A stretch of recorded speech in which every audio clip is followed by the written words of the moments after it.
resucitó.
En el nombre del Padre, y del Hijo, y del Espíritu Santo. Amén. El Señor esté con vosotros. Y con tu espíritu. Con la alegría pascual que distingue a estos días, a estas semanas, hasta Pentecostés, pongamos nuestra mente en el Señor.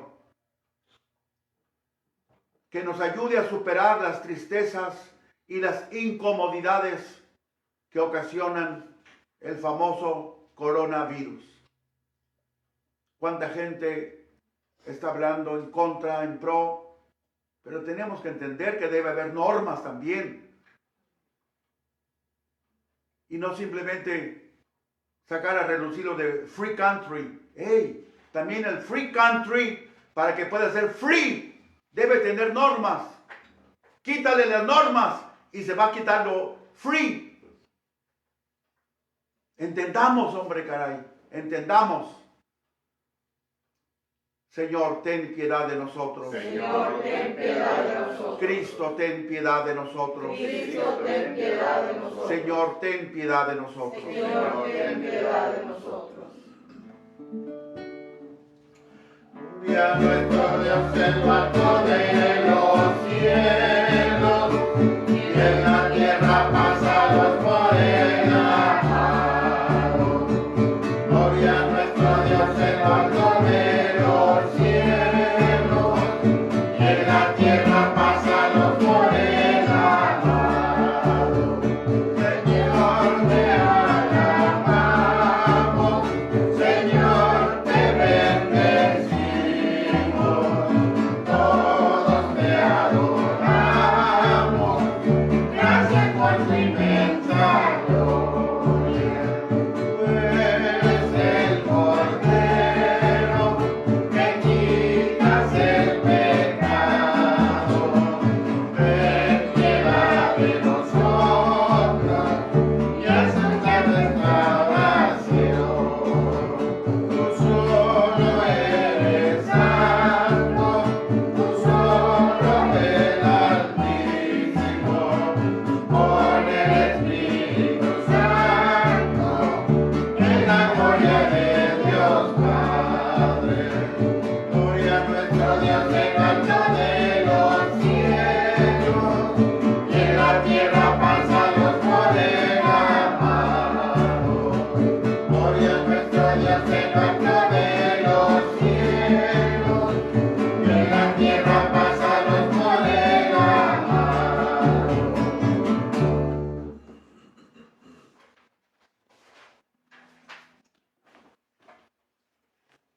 Oremos.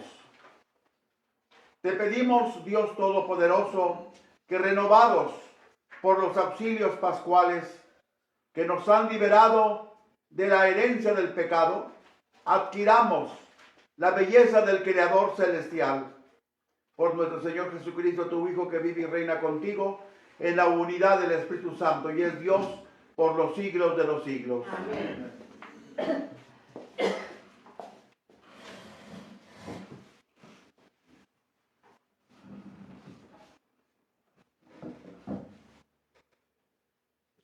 La La lectura está tomada del libro de los Hechos de los Apóstoles, capítulo 4, versículo 23 al 31.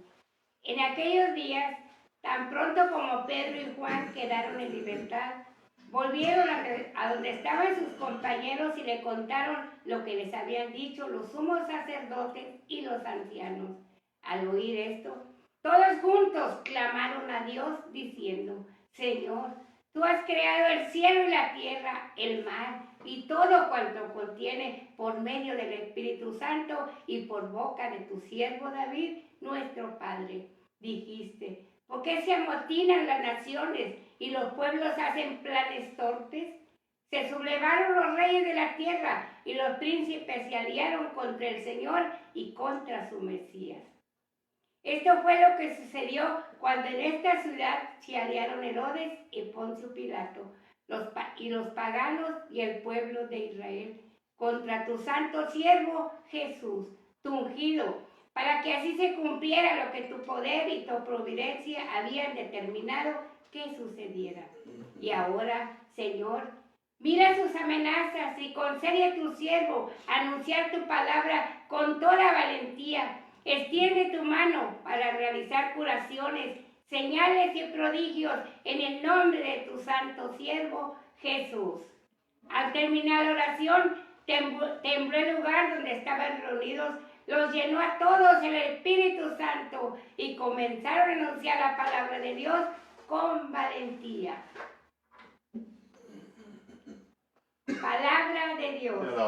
Te alabamos, Señor. Dichosos los que esperan en el Señor, aleluya. Dichosos los que esperan en el Señor, aleluya. Porque se amotinan las naciones y los pueblos hacen planes torpes. Se sublevan los reyes de la tierra y los príncipes se alían contra el Señor y contra su Mesías, diciendo: rompamos sus cadenas, sacudamos sus ataduras. Dichosos los que esperan en el Señor, aleluya. El que vive en el cielo sonríe, desde lo alto el Señor se ríe de ellos. Después les habla con ira y los espanta con su cólera. Yo mismo lo he constituido como rey en Sión, mi monte santo. Dichosos los que esperan en el Señor, aleluya. Anunciar el decreto del Señor, he aquí lo que me dijo: hijo mío eres tú, yo te he engendrado hoy. Te daré en herencia a las naciones y como propiedad toda la tierra.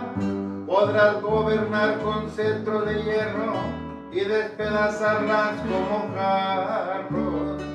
Dichosos los que esperan en el Señor, aleluya.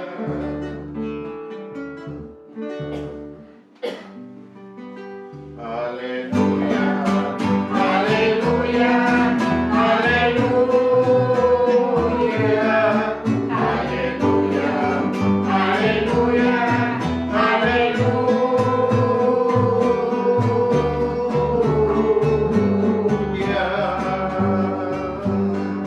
Puesto que han resucitado con Cristo, busquen los bienes de arriba, donde está Cristo sentado a la derecha de Dios.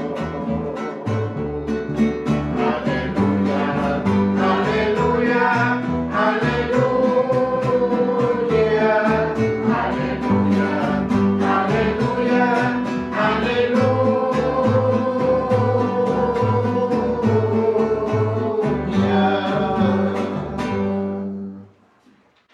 El Señor esté con ustedes. Y con tu espíritu. Lectura del Santo Evangelio según San Juan. Gloria a ti, Señor.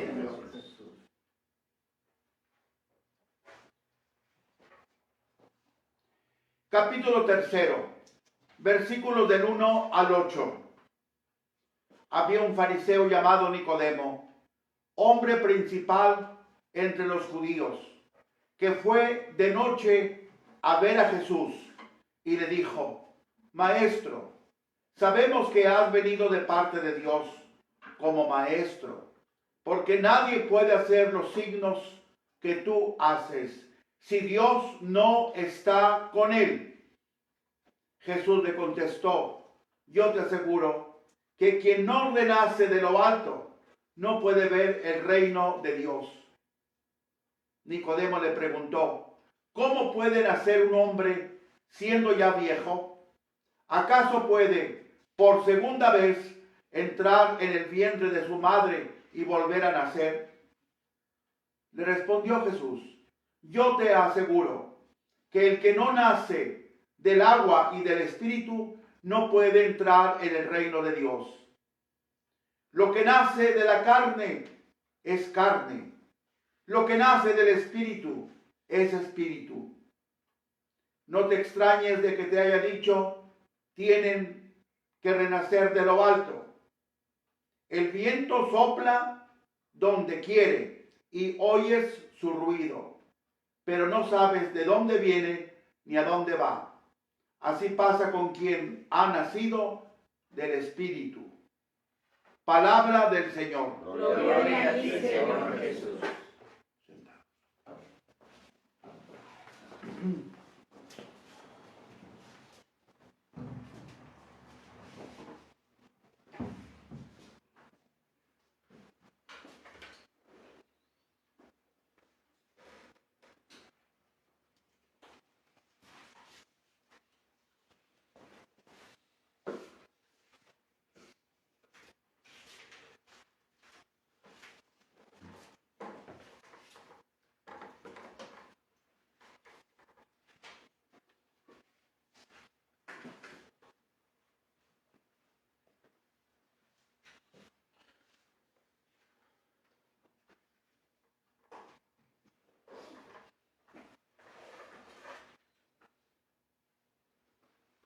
Lo que dije al principio sobre la cuestión de las leyes, las normas.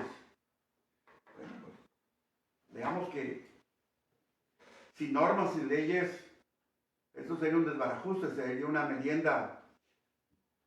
Como dicen, bueno, mejor no digo nada. Porque aquí con cualquier palabra ya lo echan uno al bote. La misma iglesia, Dios puso leyes en su iglesia. No digo vivan como sea. Cada país tiene su propia constitución. Hombre, es que las leyes son necesarias. No sé por qué tanta gente está hablando de que no, es que ahorita hace ratito salió, fui por las hojas que se me olvidaron por andar dando la comida a los gatos. Dije, un señor, es que estamos acostumbrados a salir al aire puro y ahora nos quieren encerrar. Por favor, hombre. Sí. ¿Qué manera de pensar? Sí. Jolines. Bueno, estamos en la misa, creo, ¿verdad? Lunes de la segunda semana de Pascua, 20 de abril del año del Señor 2020. El hilo conductor de las dos lecturas de hoy y el Salmo. Acuérdense, el hilo conductor nos ayuda a poner los pies sobre la tierra de qué se va a tratar las lecturas de hoy. Sí. Es simplemente un resumen, es todo. Sí. Pero al menos ya sabemos por qué rumbo van las lecturas. Porque cada lectura puede tener 1000 explicaciones. No, pero se trata de coordinarlas entre sí. Y eso ya hace que no cualquier explicación venga a la cuestión. Tenemos que tomar en cuenta las tres lecturas, las dos lecturas y el Salmo. Es muy común esto de que, bueno, un pensamientito. Pues sí, podemos sacar 1000 pensamientitos. Pero no el pensamiento que quiere la iglesia para ese día determinado. ¿Cierto? Los discípulos de Jesús, renacidos del agua y del Espíritu Santo, Evangelio, hablan con toda valentía y audacia sobre Jesús, quien es el que nos facilita al Espíritu Santo, Amén. tomándolo de su fuente, que es Dios Padre. Sí. Primera lectura. Por eso tienen tanta valentía, Sí. porque saben que ahí está Jesús, que les está comunicando continuamente el Espíritu Santo. Sí. Por eso los discípulos ponen toda su confianza en Dios y en su Hijo Jesús. El Salmo. Primera lectura. A ver si no apagan su televisor, por lo que voy a decir ahora. Lo primero que hicieron los apóstoles, Pedro y Juan, al ser dejados en libertad, fue reunirse con los suyos. Versículo 23, inciso A, de la primera mitad desde el versículo 23. Este versículo amerita una explicación por la frase, volvieron a donde estaban sus compañeros. Sí. Así dice el texto nuestro de la liturgia. Volvieron a donde estaban sus compañeros. Ojalá me explique. El texto griego original tiene un matiz diferente. Algunos ya estarán diciendo, padre, otra vez griego. Pero cálmate, cálmate.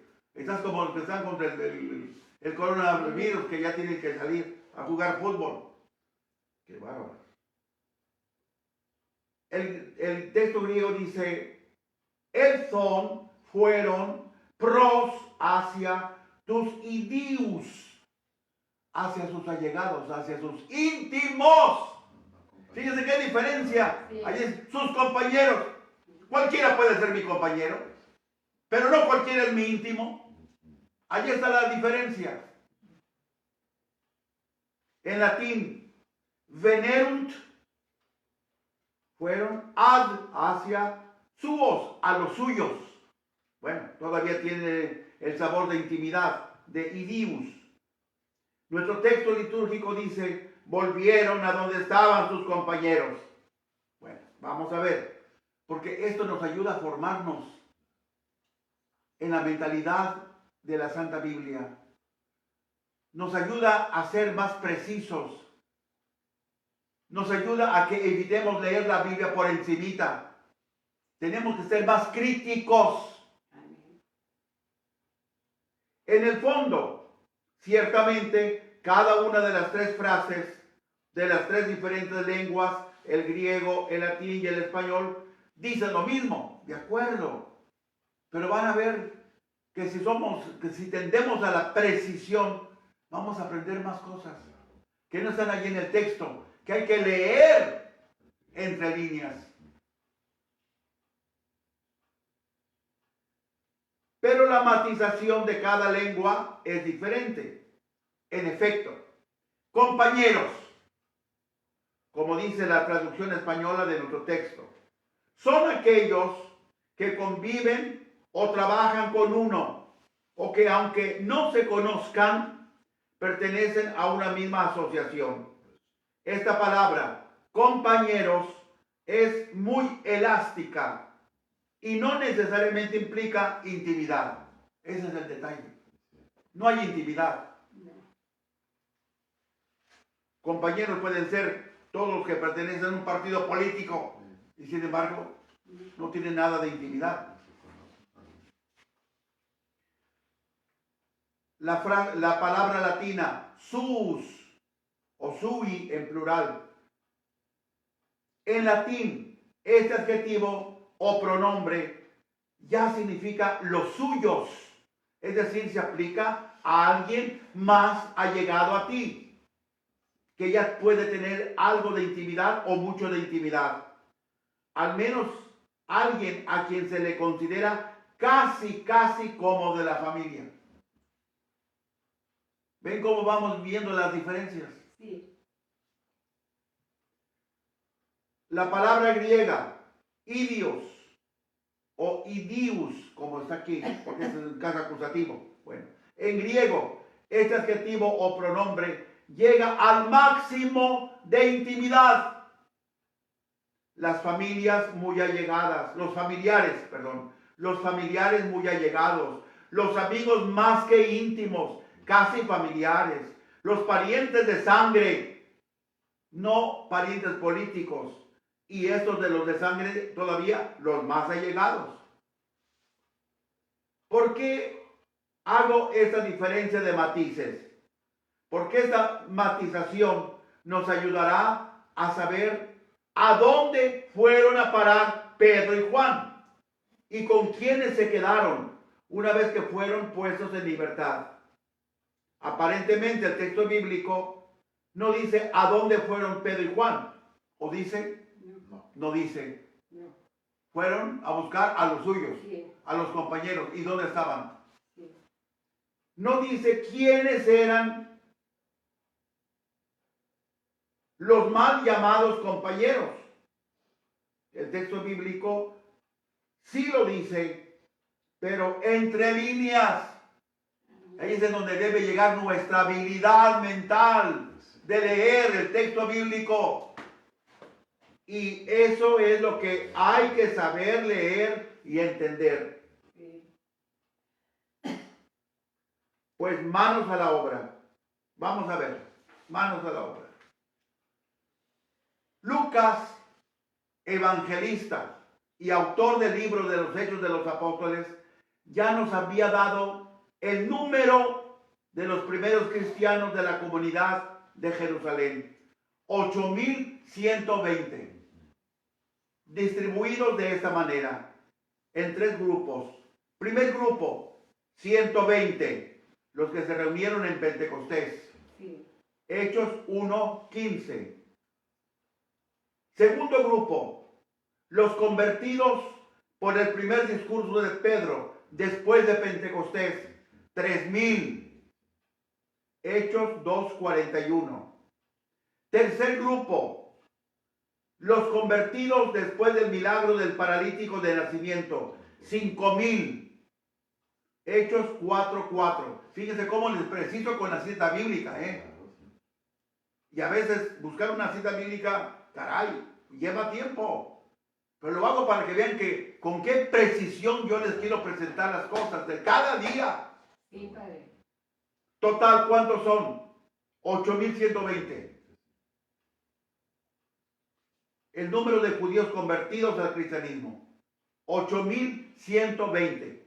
Ahora, aquí empieza ya el raciocinio. Ahora, si todavía tomamos en cuenta que esta cifra de personas, 8,120, podría ser más grande si añadimos el número de sus familiares más cercanos, esposas e hijos, pues era costumbre judía contar solo a los varones, sin contar a las mujeres y sin contar a los niños, como pasó en la primera multiplicación de panes y peces, Mateo 14:21, y eran como 5,000, sin contar a las mujeres y niños. Pues el número de 8,120 se va a quedar muy atrás. Esto es lo que siempre hay que tener en cuenta. No perder estos detalles, aunque no se especifiquen. Uno ya lo tiene que saber de antemano. Tomando todo esto en cuenta, nos podemos preguntar tranquilamente, ¿en qué lugar podrían caber todas estas gentes? 8,120. El texto simplemente dice, Pedro y Juan fueron allá con sus compañeros. ¿Y dónde estaban los compañeros? Si la mayoría de los judíos, de los primeros judíos convertidos, era gente pobre. Sí, había 1, 2, 3 por ahí que eran ricos. Aquí como Quique. ¿Para qué te haces? Te gusta caerte para que te levantes de lo que haces. ¿Me estoy explicando? Claro. ¿A dónde fueron a dar? Pensemos tantito. En vez de estar pensando tanto en chismes y en... Mira, el poco seso que Dios nos ha dado, o mucho seso allá en ustedes, empléenmelos con algo positivo. Amén. Hombre, ¿esta gente dónde estaba? ¿Dónde fueron a parar estos hombres? ¿Dónde estaban sus compañeros? ¿En qué lugar? ¿Era un salón? ¿Era un campo de aterrizaje? ¿Era ¿A dónde fueron? ¿Eso es valedero preguntárnoslo? Sí.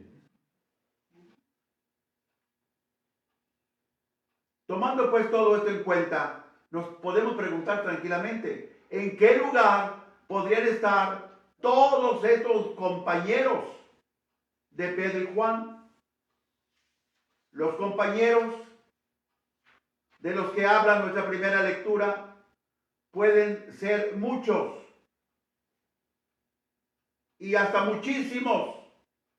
En cambio, los íntimos, los más allegados, son pocos. Y si son pocos, pueden caber en una casa particular, aunque apretaditos. Pero 8,120 gente, ¿dónde los vas a meter? Yo creo que no, si contar mujeres y niños, yo creo que no, que aquí en Micho no hay ningún salón que alberga a tanta gente. ¿Ya me estoy explicando? Sí. ¿Ya ven por dónde van los tiros? Ajá. Esto ya nos da la pista para imaginarnos a dónde habrán ido a parar Pedro y Pablo. Pues de que los dejaron libres, después de que los dejaron libres, por el libro de los Hechos de los Apóstoles, sabemos que cuando Pedro, en otra ocasión más tarde, fue liberado de la cárcel milagrosamente, acuérdense, donde aguardaba el martirio. Allí lo tenían ya guardadito, nada más que pasara la Pascua y lo iban a martirizar. Como ya lo había referido, como ya lo había sufrido el apóstol Santiago el Mayor, ya lo habían degollado. Y como Herodes vio que toda la gente se quedó bien contenta, pues ahora nos vamos a echar al plato a otro. Así es que espérate mientras pase la fiesta de la Pascua, porque si no puede haber un alboroto. Pero no alcanzó a llegar el momento del martirio.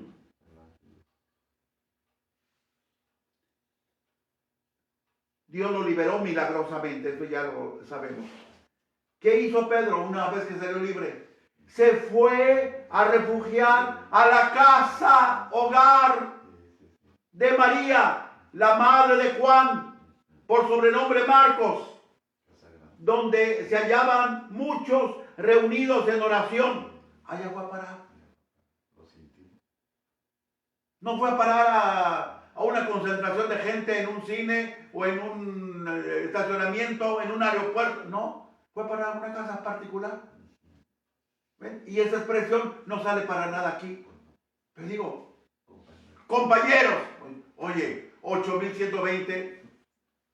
¿Y dónde estaban los compañeros? No, nunca estuvieron juntos en un solo lugar. Estaban repartidos aquí y allá. Pero ¿a dónde se fue Pedro? Si un grupo estaba aquí, otro grupo estaba allá, otro grupo estaba allá, ¿a dónde fue Pedro? Pero tenemos esta pista en la misma Biblia. Entonces, tranquilamente podemos pensar, se fue a refugiar a la casa de María, la madre de Juan Marcos, el evangelista Marcos.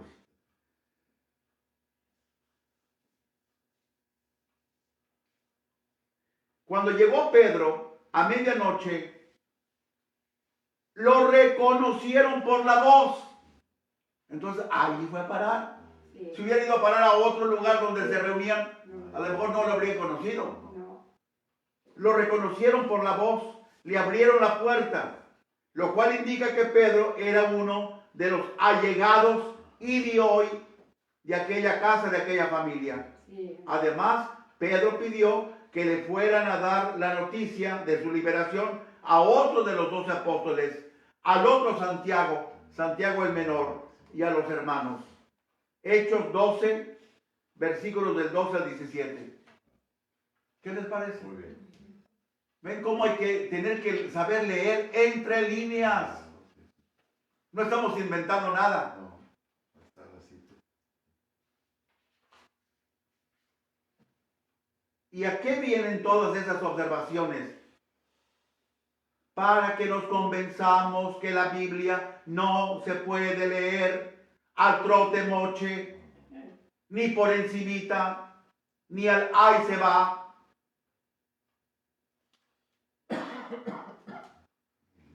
Además, este esfuerzo que debemos tener en buscar la precisión de significados nos ayuda a aprender de verdad el significado de los pasajes de la Biblia y evitar así lo que dice aquel adagio: católico ignorante, seguro protestante. Cierto. Porque con cualquier cosita que vienen los protestantes y le dicen a la católica: oye, fíjate que la Biblia dice, está prohibido las imágenes, y ustedes tienen imágenes. Yo, no. Protestante. Sí. No sabes decir, o no sabes, no has quedado en cuenta, que el primero que hizo las imágenes fue Dios mismo. Nos hizo a su imagen y semejanza. Amén. Wow. Amén. A esto lleva, a esta mentalidad lleva el saber leer entre líneas. Hay muchas cosas que no están especificadas, de acuerdo, pero las podemos entender por otros pasajes. Sí.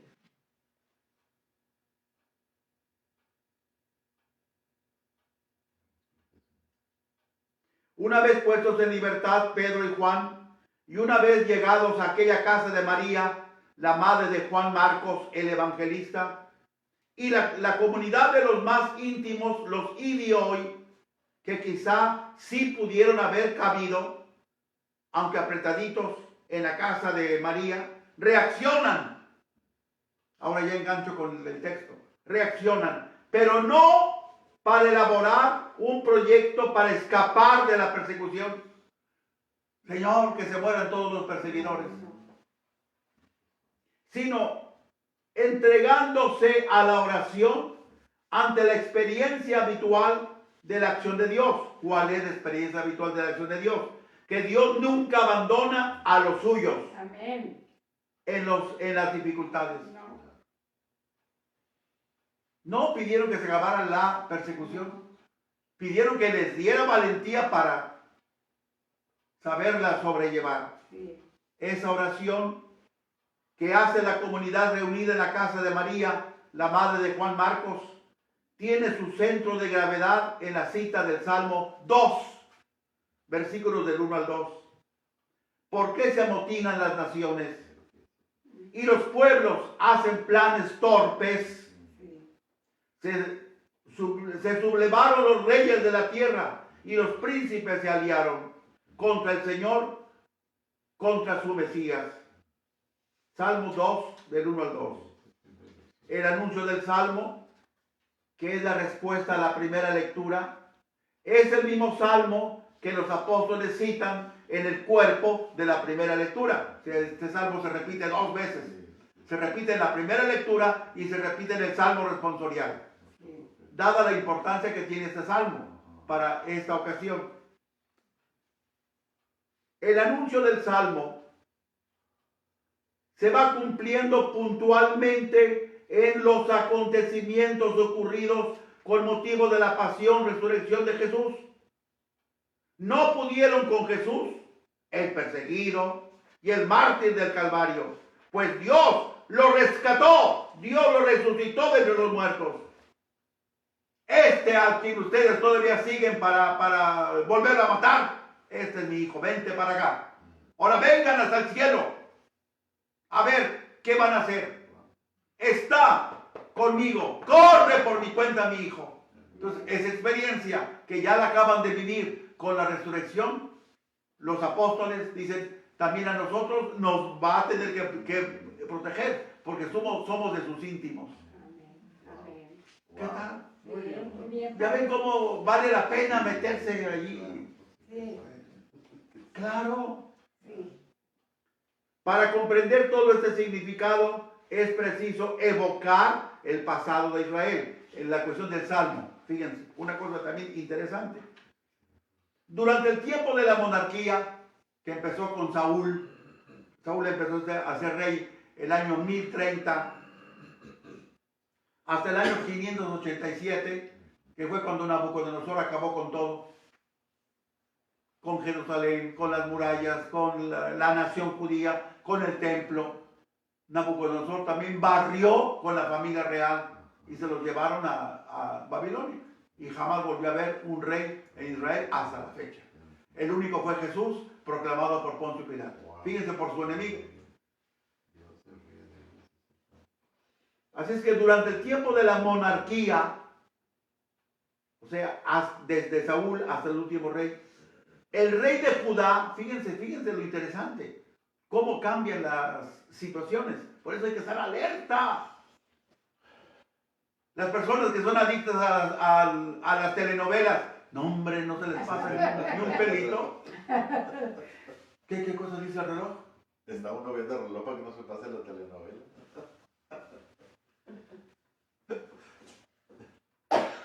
Durante el tiempo de la monarquía, el rey de Judá recibía el título de ungido, o sea, Mesías. Ungido es en español, Mesías es el equivalente en hebreo. Además, era considerado como el representante de Dios en la tierra y a la vez era considerado también el representante del pueblo ante Dios. Fíjense el valor que tenía el rey.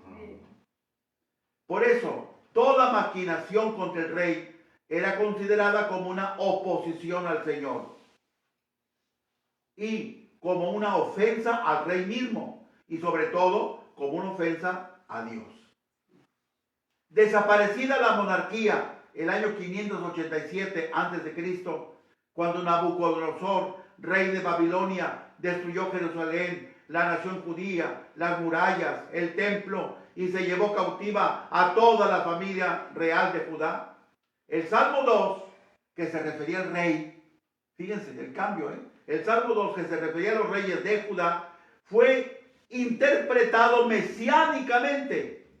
Efectivamente, ese Salmo, el número 2, pasó a ser una profecía que a partir del final de la época de la monarquía, el año 587, anunciaba al Mesías futuro y ya no al rey, porque ya no había rey.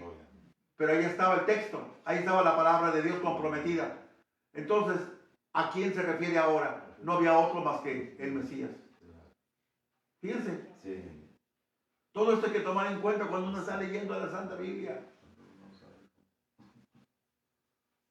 Esto supuesto, la aplicación y la interpretación ofrecida por la oración comunitaria de la época de Pedro y de Juan resultaba evidente. Los reyes de la tierra ya no eran los reyes de Israel, ya no había reyes. Los reyes de la tierra, representado en Herodes. Acuérdense que la familia real de Herodes no eran judíos, eran idumeos, que a base de mordidas y más mordidas, especialmente Herodes el Grande, lograron que Roma les dieran un pedazo de tierra de Israel y los nombraran reyes. Pero ellos no eran judíos. Así es que aquí vemos pues otro detalle de estos, ¿no? Los reyes de la tierra, representados en Herodes, conspiraron contra Jesús el Mesías. Y los príncipes de este mundo, representados en Pilato no era judío, era romano, se aliaron contra el Señor. Herodes no podía ver a Pilato. Pilato no podía ver a Herodes. Porque el mismo trozo de tierra estaba partido en dos para que cada quien alcanzara algo. Pero esta vez se aliaron para hacer más fuerza contra Jesús. Pero la inutilidad de toda esta oposición de reyes y príncipes, Herodes y Pilato, la inutilidad la pone de manifiesto la resurrección gloriosa de Cristo Jesús. Esta es la experiencia que va tomando la iglesia. Amén. Contra Jesús nadie puede. No. Porque el Padre Dios inmediatamente lo rescata. Este es mi hijo. Y van a ver lo interesante. Que así como Dios Padre rescata al Hijo, nos rescata a nosotros. Y eso sale hoy en la primera lectura. Y no se dieron cuenta, muchos yo creo. Pero ahí está. Ahorita se los voy a hacer ver. Van a ver. Por eso cuando se lee siéntense, apláquense, olvídense de todo. Concéntrense y van a escuchar muchísimas cosas más que están allí, escondidas, de acuerdo, pero ahí están. Vuelvo al caso de las telenovelas. ¿Cuántas cosas ustedes, los que les gustan las telenovelas, le sacan a la telenovela que una persona que no acostumbrada a eso no ve ni se imagina? Y los que ya son duchos entre novelas saben leer entre renglones, entre líneas. ¿A poco no? Sí, para eso sí está muy bueno. Tú siendo hombre andas con telenovelas, Quique, por favor. Sí, padre. Bueno, Jesús, fíjense, aquí va la cosa interesante. Jesús es llamado siervo de Dios. Versículo 27, ¿sí o sí? Sí. Bueno, también los cristianos, nosotros también los cristianos, somos llamados siervos de Dios. Versículo 29. Jesús es el siervo, sin S, el siervo de Dios. Versículo 27. Pero también nosotros somos los siervos de Dios, plural. Versículo 29. Consecuentemente, el detalle de llevar como nombre la misma expresión, siervo de Dios, siervos de Dios, la comunidad sabe muy bien que tiene que correr la misma suerte que el maestro. Amén. Ahí está la cosa. Sí. Como dice San Pablo, ahora me alegro por los padecimientos que soporto por vosotros y completo en mi carne lo que falta a las tribulaciones de Cristo en favor de su cuerpo, que es la iglesia. Colosenses 1:24. Cristo ya no puede sufrir porque ya está glorificado. Pero como la redención sigue ofreciéndose a las nuevas generaciones, la sangre de Cristo sigue derramándose a través de sus discípulos, porque no hay redención sin derramamiento de sangre. Hebreos 9:22. Ahí está. Entonces la suerte de Cristo es también nuestra suerte. Sí. Por eso no hay que tener miedo. Porque así como el Padre Dios inmediatamente recoge a su Hijo para que no le hagan nada, así Él está con nosotros. Amén. Entonces, ¿por qué estamos con tantas dudas? ¿Ven cómo si está? Pero hay que saberla leer. Por eso, la comunidad cristiana no pide a Dios que la libre de las persecuciones, sino que le conceda la libertad necesaria para anunciar el Evangelio con palabras y con hechos. ¿Qué tal? A la predicación del Evangelio pertenecen también los hechos extraordinarios realizados mediante la invocación del nombre de Jesús, como había sido el caso de la curación del paralítico de nacimiento, curado por Pedro, asistido por Juan. ¿Qué les parece? Bien.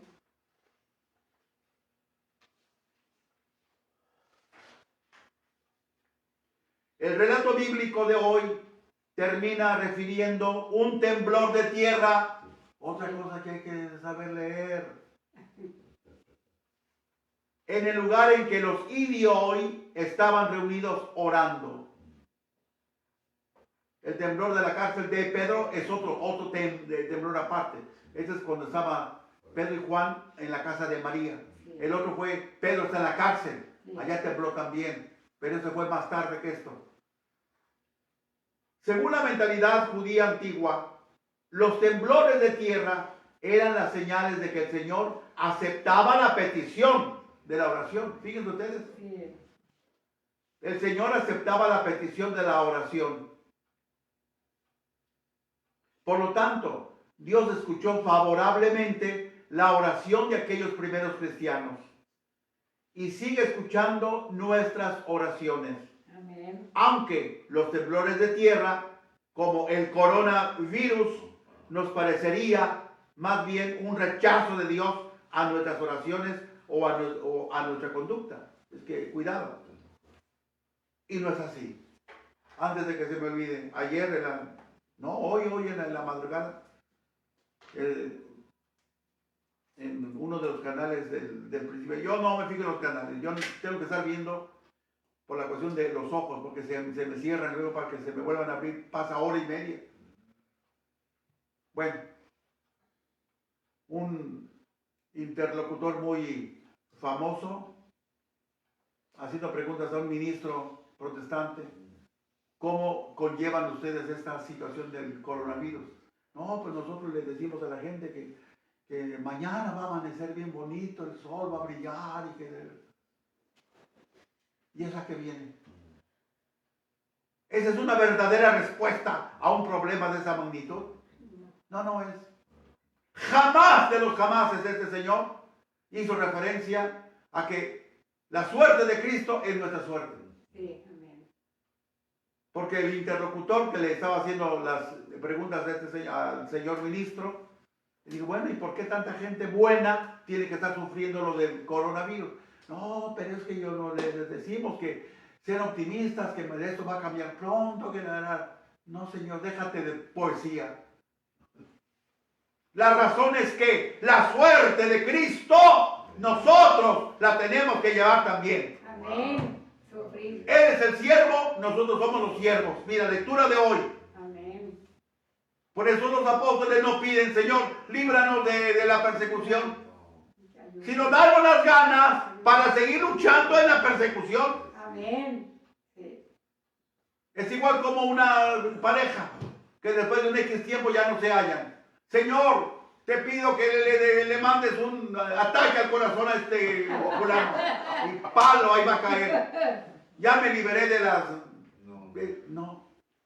Señor, concédeme que acepte el divorcio. Que esa no es la solución tampoco. No. Cristo sufrió, nosotros tenemos que sufrir. Amén. Eso es lo que nos falta hoy día. Sí, cierto. ¿Que no somos una sola cosa con el Señor? No. Ahí está el asunto. Señor, dame la fuerza para seguir luchando con este hombre. Dame la fuerza para convencerlo. Tú tócale el corazón, lo que sea. Pero yo no voy a deshacerme de él matándolo. No. Pues eso fue precisamente lo que dijo este señor. No dijo mátalo o mata el virus o lo que sea. Sino simplemente ante el sufrimiento de los inocentes. Ese es el problema. Sí. ¿Y yo qué culpa tengo para que haya coronavirus? Pues, ni tú, Gabriel, ni tú, ni nadie tenemos culpa. Y sin embargo estamos aquí encerrados. Sí. Pero, si no pensamos como cristianos, Cristo sufrió. ¿Y Él sufrió porque tenía culpa? No. Ahí está.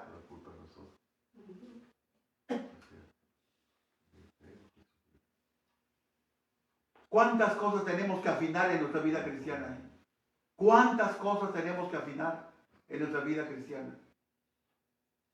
Ojalá esta lectura de hoy nos ayude a afinar muchas cosas. Amén. Él es el siervo. Sí. Nosotros también somos los siervos.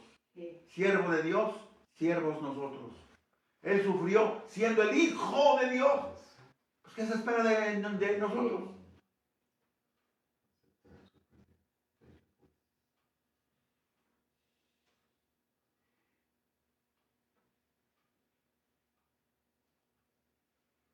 Pero también hay que tomar en cuenta que los temblores de la tierra también pueden tener otro significado en la Biblia. ¿Cuál es el significado? Un rechazo. Por ejemplo, cuando Jesús muere en la cruz, Mateo 27, 51, la tierra tembló.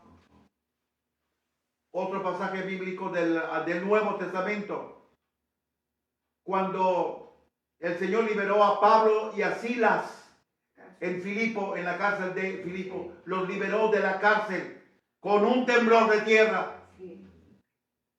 Así es que puede hacer, el temblor de tierra puede tener muchos significados. Otro significado diferente tienen los temblores de tierra en el Sinaí. El llamado de atención. ¡Hey! Vengan, escuchen los 10 mandamientos. Pero veámoslo bien. Si nuestra oración está hecha conforme a la voluntad de Dios, Amén. ya podemos esperar una palmadita de aceptación. Ay, Señor, qué bueno eres. Como también tendremos que entender el temblor de tierra como un signo de Dios, nuestro Padre, que acepta nuestra oración o que nos llama la atención. Sí, sí. Según. ¿Qué tal? Sí. Dios nunca deja de ser nuestro Padre. No. Madre mía. Miren, el Evangelio hoy, pues, paciencia. Página 11, se va al agua. Página 12, se va al agua. Página 13, se va al agua. Página 14, se va al agua. Página 15, se va al agua. No, Padre, no. Continue. ¿No se quejan de que está muy largo el sermón? No, al contrario, son buenos comentarios. Hay que Bueno. seguir la lectura. Ay de ti, lobita. Sí, Nosotros que tenemos Bueno. trabajo. Sea lo que sea, lo voy a resumir. Sí, sí. Evangelio, tomado de Juan 3, del 1 al 8. A partir de ese día hasta Pentecostés, vamos a leer el Evangelio de Juan. En la perícopa evangélica que leemos hoy, entra en escena Nicodemo. Sabemos poco de él, pero de lo poco que sabemos algo muy significativo. Por ejemplo, Nicodemo fue aquel que ungió el cuerpo de Jesús para sepultarlo, con una mezcla de unas 100 libras de mirra y óleo. Era un hombre muy rico. Nicodemo es también compañero de José de Arimatea, quien fue el que pidió autorización a Pilato para retirar el cuerpo de Jesús de la cruz y darle sepultura en un sepulcro nuevo que José de Arimatea tenía como propiedad y no estaba usado. Juan 19, del 38 al 42. Nicodemo intervino por Jesús en una ocasión. Él era fariseo. Y en un encuentro de fariseos para ver qué hacer con Jesús, él, Nicodemo, intercedió por Jesús, diciéndole a los demás: ¿acaso nuestra ley condena a un hombre sin haberlo antes escuchado y sin saber lo que hace? Juan 7, 52.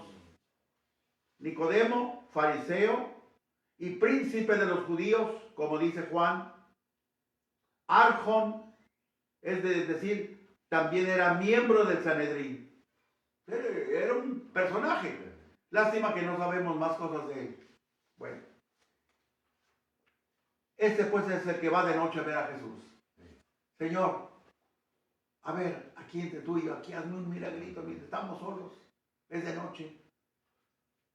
Échate unas maromas de patada voladora y Jesús, que le dice: ay, Nicodemo,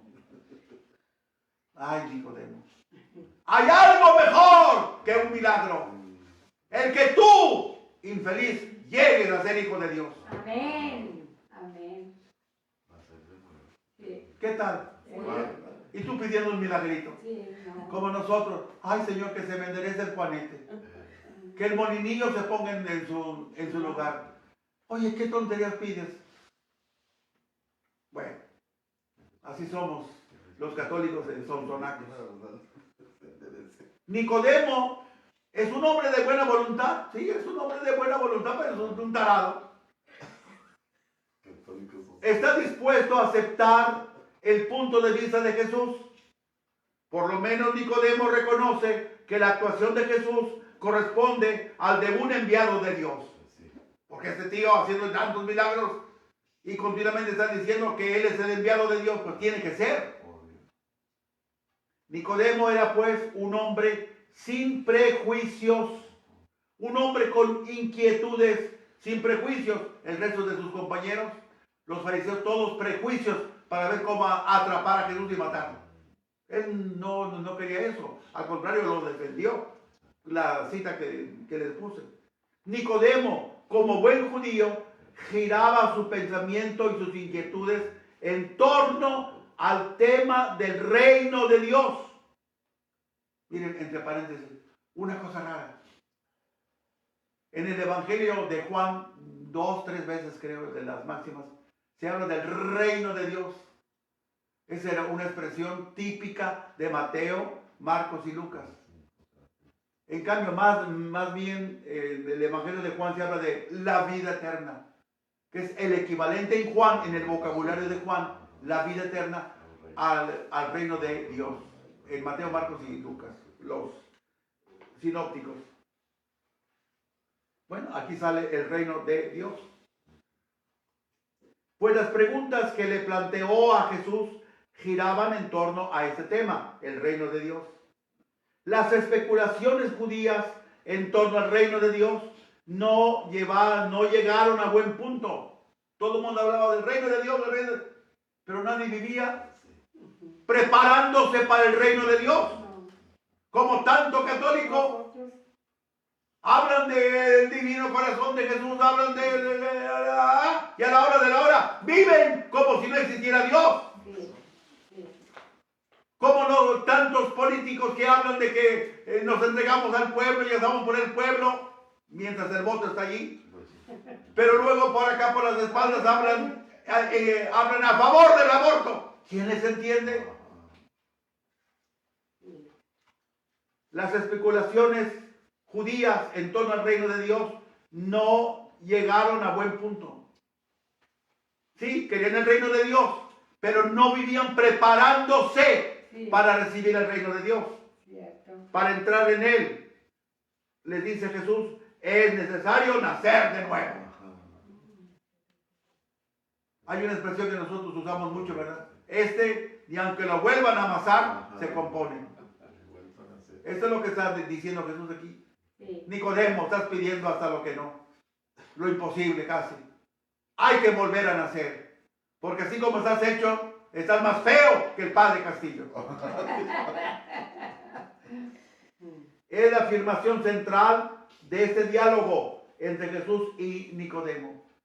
¿Quieres entrar en el reino de Dios? Mira, hermano, así como estás y están todos los demás, no se va a poder. Hay que volver a nacer. Hay que volverte a amasar, diríamos nosotros. ¿Sí me explico? ¿Hasta dónde estarían las cosas? ¿O hasta dónde habían llegado? La idea de que el hombre debe renacer o nacer de nuevo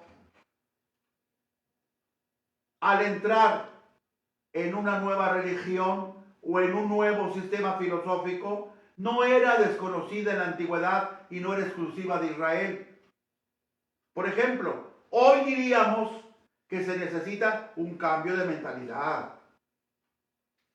De un partido político te vas a pasar al otro, pues necesitas un cambio de mentalidad. Esto es lo que significaba Jesús con esas palabras de que hay que volver a nacer. No, hombre.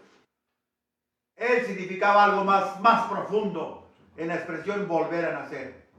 No simplemente un cambio de mentalidad por encimita. No. Es claro que no. Esas palabras se quedan muy cortas por el pensamiento de Jesús, para el pensamiento de Jesús. Este nacimiento nuevo es un nacimiento de arriba. Allí está la diferencia. Sí. Anocen en griego. Fíjense lo oportuno de esa palabra. Anocen en griego. Tanto significa de nuevo como significa de arriba. Nicodemo se quedó simplemente con la idea de nuevo. Por eso la pregunta tonta que hace. ¿Acaso un hombre ya siendo viejo puede volver a entrar al vientre de su madre? Pero Jesús más bien hablaba de arriba.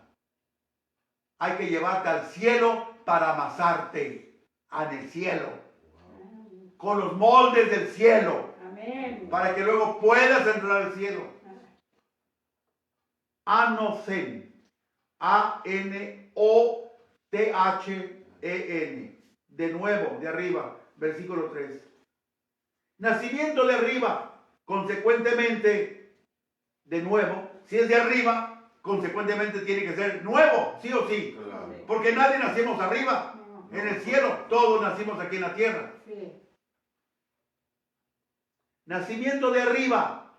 Consecuentemente, tenemos que decir también de nuevo, puesto que nadie nacimos a la vida, porque nadie nacimos a la vida natural de arriba.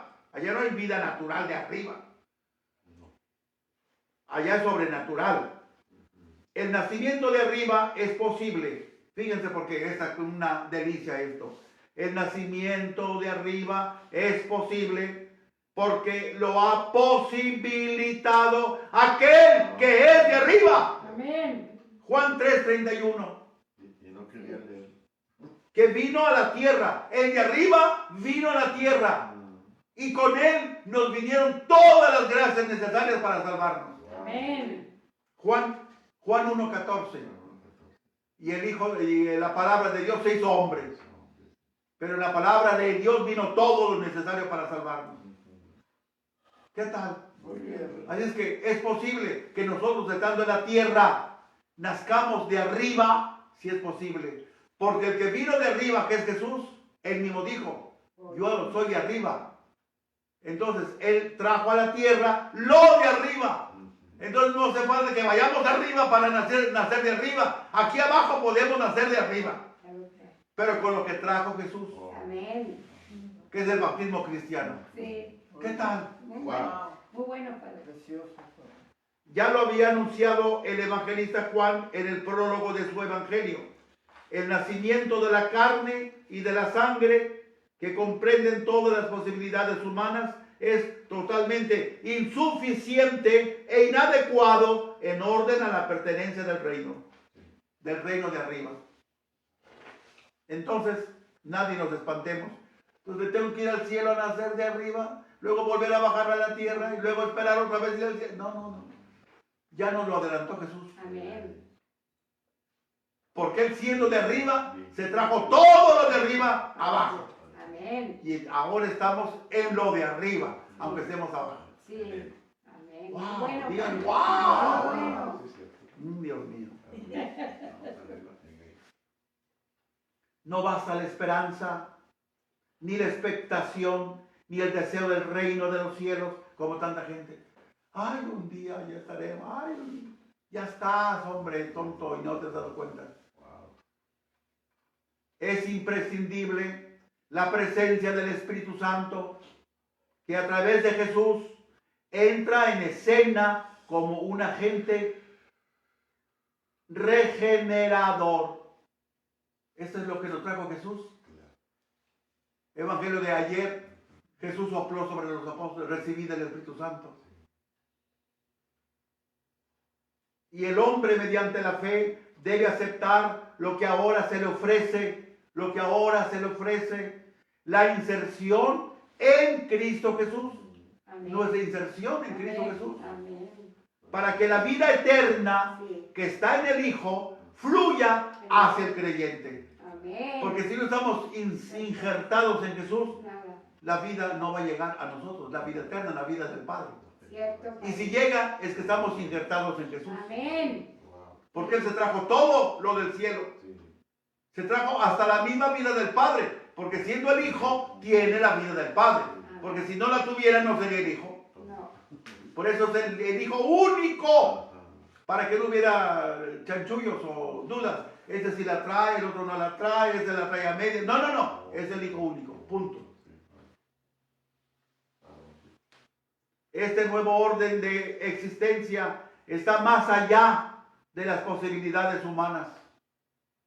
Claro, porque ¿quién hubiera traído la vida divina aquí? Nadie, más que Cristo. Por esto, está más allá de las posibilidades humanas.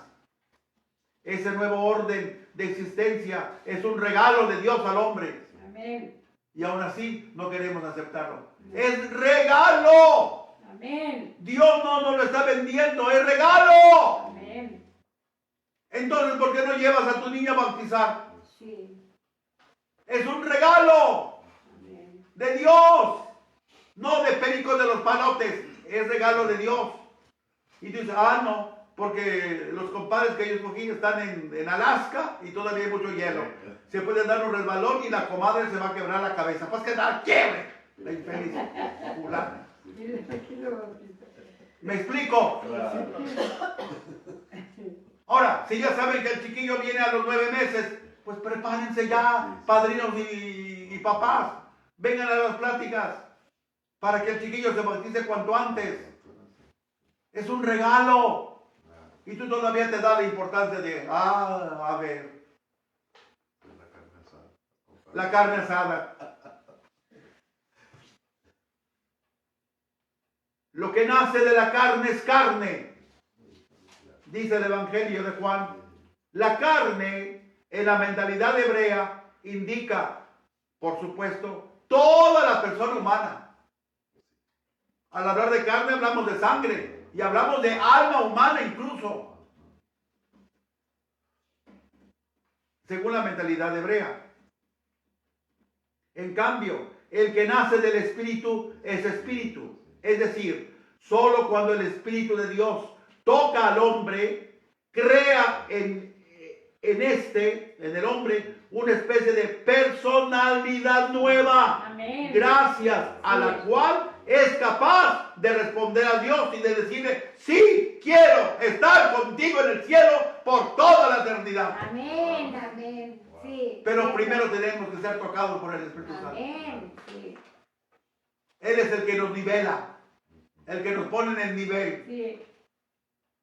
Cada mañana aquí está la lobita con el chisme ese del décimo.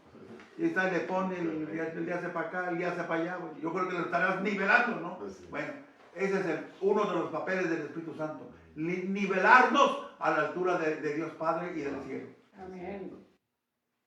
¿Qué tal? Wow. Muy bien. Última página. ¿Les está gustando? El argumento de Jesús se apoya en un viejo principio filosófico. Similis, similem parit.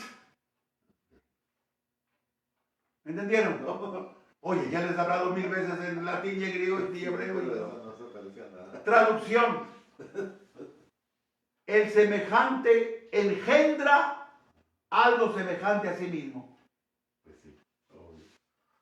¿Quién de ustedes ha engendrado un gato? ¿O un perro? ¿O un pollo? ¿Quién? Nadie. Nada más tú. No. El resto responda. Nadie. Nadie. Gabriel. Sabe, padre. Ah, bueno. No se va a poner una rana. Similis similem parit. El semejante engendra algo semejante a sí mismo. Pues sí.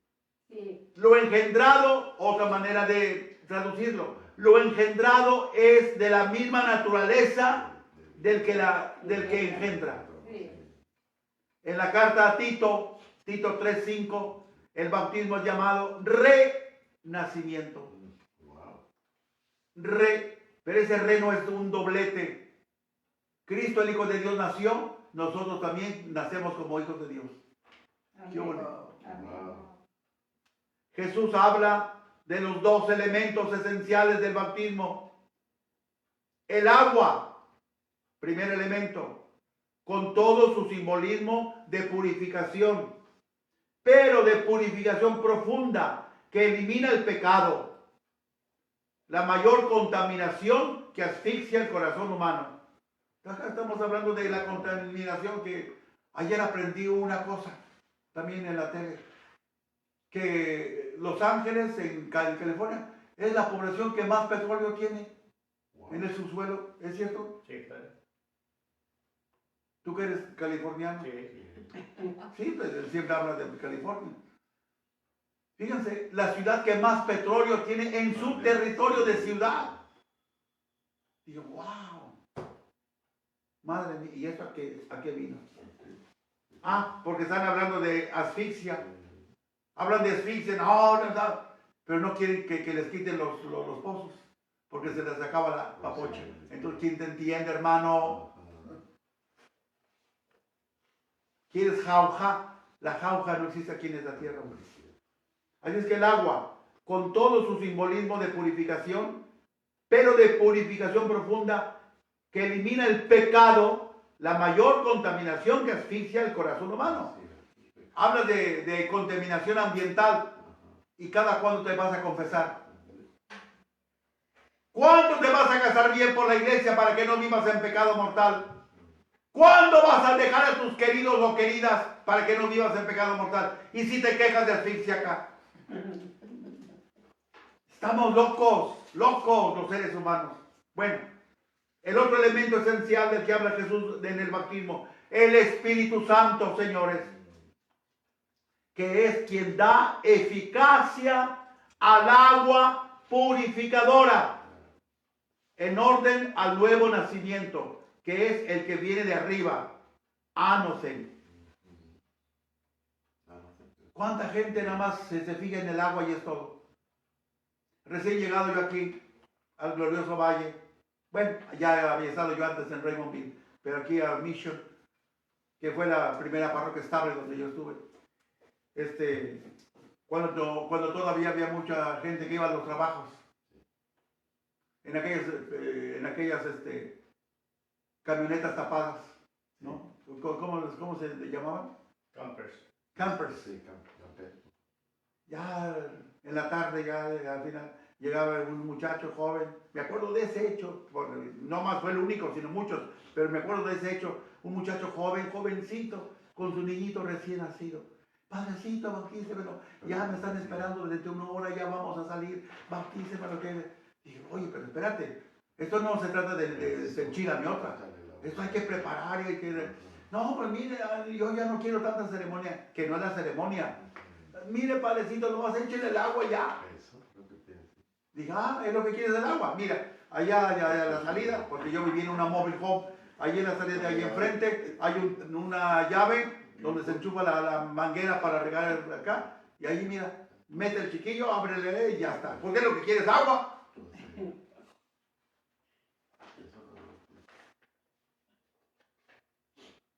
Con eso tuvo para jamás de los jamases ir a la iglesia. Se hizo protestante. Hace años me la encontré por ahí. Los bautizan hasta los 30 años. No, ya era para bautizar a sus nietos. Sí. Bueno, es el Espíritu Santo quien da la eficacia al agua purificadora en orden al nuevo nacimiento, que es el que viene de arriba. Anosen. Así lo dijo Jesús. Cuando venga el Paráclito, el Espíritu de la verdad, que procede del Padre. ¿De quién procede el Espíritu Santo? Del Padre. Del Padre. Y que yo os enviaré de junto al Padre. ¿Quién lo envía? Jesús. Jesús. Él dará testimonio de mí. Él dará testimonio de mí. Cita Juan 15:26. Y esto es posible porque el de arriba, el que está por encima de todos, ha bajado a la tierra. Wow. Amén. Por eso él dice, yo se los enviaré. Sí. Jesús sube al cielo y él nos lo envió. ¿De dónde? De cerca del Padre.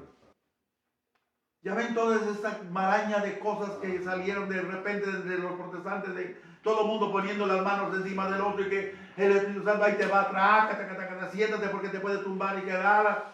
Oye, ¿qué relajo es esto? Mira la Biblia.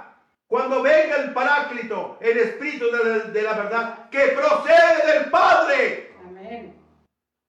Y que yo os enviaré de junto al Padre. Yo, ¿quién es ese yo? Jesús. ¿Quién es? Jesús. Jesús. Que yo os enviaré junto al Padre, y él dará, etcétera, etcétera. Entonces, ¿por qué ese circo, hermanos Vázquez, circo Ataide, todo el mundo poniendo las manos y que el Espíritu Santo, ay, te va el Espíritu Santo, ya macízate, etcétera? Esa es la manía protestante. Tú eres católico, no eres protestante. Fíjate lo que dice la Biblia, te lo vuelvo a repetir por 3 veces. Esta es la tercera. Cuando venga el Paráclito, el Espíritu de la verdad, que procede del Padre, y que yo os enviaré de junto al Padre, etc. Esto fue lo que Jesús le prometió a Nicodemo. Tú quieres ver acá que yo eche maromas en el aire, no se te va a conceder. ¿Para qué? Hay algo más importante que te voy a dar. El Espíritu Santo, para que seas hijo de Dios. Amén. Amén. En Amén. nombre del Padre, del Hijo, del Espíritu Santo. Amén. Y denle gracias a Dios que no hice más explicaciones. Muy buena, Padre, muy hermoso. Muy bueno. 472. 472. Amar es entregarse, olvidándose de sí, buscando lo que al otro pueda hacerle feliz, buscando lo que al otro pueda hacerle feliz, que lindo es vivir, para amar que no antes tener. Para amar, la alegría y felicidad, darse uno mismo, eso es amar. La alegría y felicidad, darse uno mismo, eso es amar. Amar como a sí mismo, entregarse a los demás, así no habrá egoísmo que no pueda superar, así no habrá egoísmo que no pueda superar, que lindo es vivir, para amar que no antes tener, para amar la alegría y felicidad, darse uno mismo, eso es amar. La alegría y felicidad, darse uno mismo, eso es amar. Amar es entregarse, olvidándose de sí, buscando lo que al otro pueda hacerle feliz, buscando lo que al otro pueda hacerle feliz, que lindo es vivir, para amar que no antes tener, para amar la alegría y felicidad, darse uno mismo, eso es amar, la alegría y felicidad, darse uno mismo, eso es amar.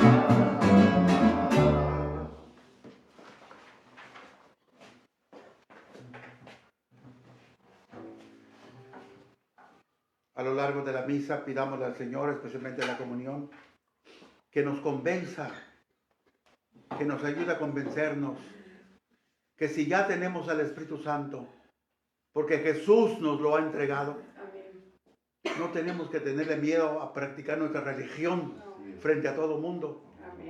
Los apóstoles no tuvieron miedo a las cárceles y a esas cosas, para nada. Apaga ese asunto. Apágalo.